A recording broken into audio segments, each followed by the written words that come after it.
TJ Writes here. I've been doing a lot of reading recently, as well as watching a bunch of storytelling, AuthorTube and BookTube videos, which has got me thinking a lot about multi and dual POV. Now, as we all know, multi or dual POV is when you have more than one perspective that's taking you through the story. So instead of just focusing on one character from beginning to end, we're going to have two characters or more. Multi-POV is a great way to build tension because there are things that the main character may not know that another character might, and that we as the readers therefore then come to know. And it makes things really interesting and exciting because let's say we see something from the bad guy's perspective about how he is laying a trap for the good guy. And we know that if the good guy opens door number 3, there are going to be a whole bunch of people springing out to attack him and bind him in chains. But the good guy doesn't know that, so we feel that tension as he's walking down that hallway. Like, how is he gonna get out of this? Is he somehow gonna sense the trap? Is he gonna get captured and have to try and puzzle his way out? Will he be able to fight off his attackers? So that creates questions in our mind that lead us to keep reading. Multi-POV also allows us to take breaks from being in one character's head all the time. I know when I was writing my novel, some of the characters got a little too angsty, and so by switching from character to character, it gave me a chance to have a little bit of a breath of fresh air. And as a reader, it's nice to be like, well, I love this character too, but let's see what so-and-so is up to. It's one of the reasons I bounce between books when I'm reading, because sometimes I want to be in a sci-fi world, but then I'm like, oh, I've been too much among the stars. So now I get to be in fantasy and we're going on a good old adventure. And then after a while, I'm like, oh, I've had too much of the swords and castles. So let's take on a good old detective mystery. And multi-POV allows us to kind of have that same experience within a single book. Another thing that multi-POV allows you to do is create cliffhangers. So the character has something happen to them, and then it's the end of the chapter. And so we turn the next page, and now we're on another character. And I know some readers find that a little irritating, but I kind of like it because I'm like, okay, my heartbeat was ratcheting up and I just need a moment to calm down. I'm going to follow this character. I'm still really concerned about this other character, so I'm going to keep reading and really try to push through this section so I can get back to what was happening. But sometimes that other POV that you are now being interjected into is continuing another character's cliffhanger, so you're kind of going back and forth on those two things. But dual or multi-POV can go wrong and can end up becoming extremely jarring or off-putting to readers when done incorrectly. With that in mind, here are 9 tips that I've picked up both as a reader and a writer to help you nail multi-POV. Number 1, limit your POV characters. Now, I know that you might have a whole cast of characters you're super attached to, but we don't need to see the story through everybody's eyes, especially when you've established someone as the main character. When you suddenly jump into somebody else's perspective, it's, oh, okay, whiplash, I don't know what's going on here. I was just following this guy and now I'm over at this person and I have no emotional attachment to them. So just keep your POVs limited to 2 or 3 main characters. I personally suggest either stick to like 3 protagonists, or the protagonist, the deuteragonist, and the antagonist. That way you can kind of get a good feel for the different opposing sides of the story. And it's also going to help you reduce those pesky plot holes. The second thing you want to do is keep your POVs centered around the main plot or the main character. Look, I love side quests as much as anybody. I love playing video games, and it's super fun to just go off and do your own thing for hours and hours on end. But that is more compelling to me and when I'm reading a book if it's happening to the main character. If secondary character number C and secondary character letter Z are off having their own adventure together and it doesn't relate back to the main plot or the main character, why am I following this? I can skip it and move on and I've lost nothing. And now I feel like I've wasted my time because I went through this seeing if there was anything important to the plot, and there wasn't.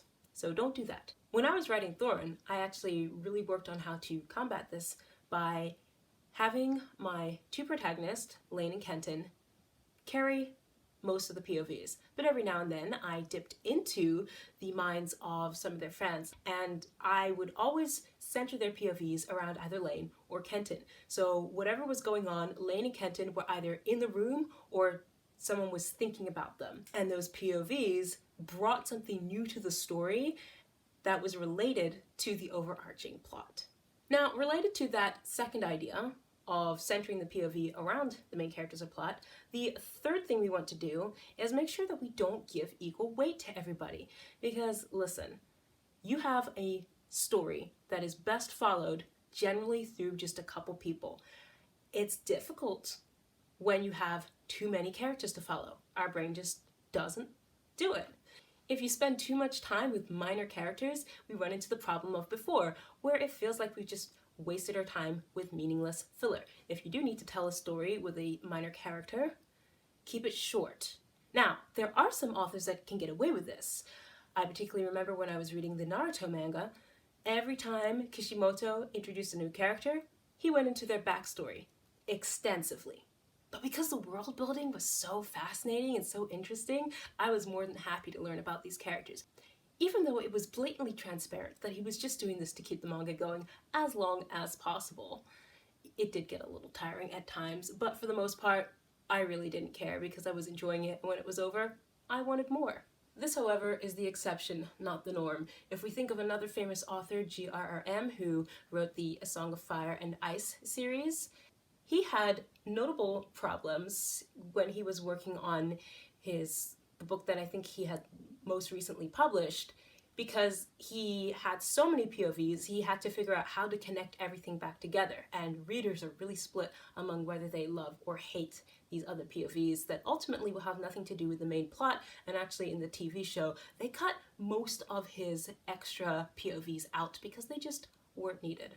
Be careful, however, if you are including more POVs, but you're keeping them short when they're not the main character, that you don't make them too short, because bouncing back and forth from section to section to section to section between one to another character to another character to another character, we're getting whiplash, and it is too much. So be careful with that. You can have small little sections here and there, but don't overdo it. Now, if your story absolutely demands a large cast, this is when we come to tip number 4. Build up to and away from multiple POVs. This is where Game of Thrones actually does really well, because we are introduced to all these characters in the beginning, and then we just follow a few of them, and then we follow some more of them, and then we follow some more of them, and then the cast is reduced down and down and down, either by the characters coming back together or getting killed off. Additionally, Lord of the Rings does this really well. Why do we use multiple POV? Well, this brings us to point number 5. Some authors just do it to extend the word count of a book. I don't do that. What you want to do is have your POVs have a purpose.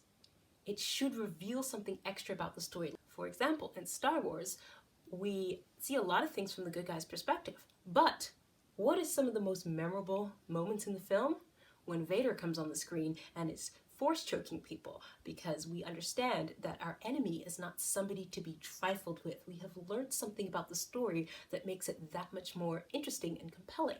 If you find that you have POVs that you can skip when you're writing, then try and rework them to be more intertwined with the main plot, or just cut them all together. Point number 6, don't just switch the characters' names. That is so irritating, I cannot tell you. When you're reading a story, and this happens a lot in romance stories, where it's chapter 1 is the first love interest, and then chapter 2 is the other love interest, and then chapter 3 is the first love interest again, and chapter 4, and it's the exact same thing in the first 2 chapters, and then the second 2 chapters, and the third 2 chapters, only with the names reversed.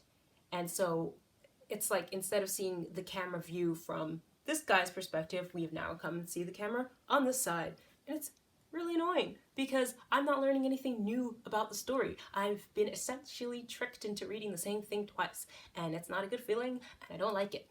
But I have read some amazing stories where it was exactly the same story, but the dual POV had you going back and looking for different things, and the similarities, because you're like, okay, so this is the same scene, but it's from this character's perspective, and it seems totally different, but it's the same scene. Even the dialogue has been changed up. Maybe there was dialogue that we didn't get to hear before. Maybe they're internalizing some stuff, so they're not hearing that dialogue. And so we get to see things from a whole new perspective, even though it's the same scene. That's when it's done really well.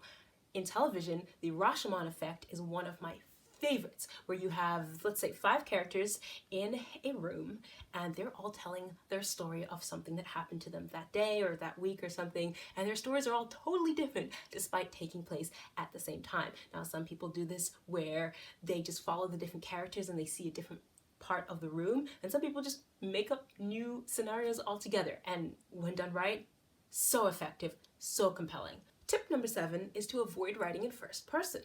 When you're writing in first person, it can be difficult to project the character's internal voice and make it different enough from your other multiple perspectives that you know who is speaking. Now, labeling your sections or your chapters can help to avoid this problem, but you shouldn't have to be flipping back as a reader to the beginning of each section to remember who's talking.